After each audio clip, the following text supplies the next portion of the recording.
কি ভাবছো? এত বাসনপত্র, শাড়ি, এত সাজ সরঞ্জাম নিয়ে আমি আবার কোথায় চললাম?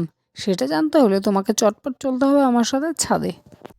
সো আজকে হবে আমাদের সৌজন্যবাবুর ৫ মাসের ফটোশ্যুট। তার জন্য তিনি অলরেডি তার মামামির সাথে ছাদে এসে হাজির হয়ে গেছেন। সো আমি এখানে বৌদিকে ব্যাকগ্রাউন্ডটা তৈরি করে দিচ্ছিলাম ফটোশ্যুটের জন্য। তারপর বৌদি এখানে ডেকোরেশনটা শুরু করে দিয়েছে।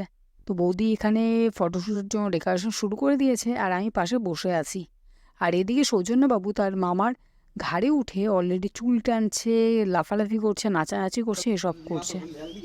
সো এদিকে বৌদির ডেকোরেশন মোটামুটি কমপ্লিটের দিকে। সো তোমরা দেখে বলো যে এটা অ্যাকচুয়ালি তোমাদের দেখতে কীরকম লাগছে। তারপর দাদা এখানে পুচকুকে সাইকেলটার পাশে রাখার চেষ্টা করছিল যাতে আমরা কিছু ছবি তুলতে পারি, কিন্তু ও পারলে পুরো জিনিসটাকে উপড়ে ফেলতে চাচ্ছিল। সাইকেলের জিনিসপত্রগুলো ধরে টানাটানি করছিল। যাই হোক, এভাবে কিছুক্ষণ যুদ্ধটা চলার পর ফাইনালি কিছু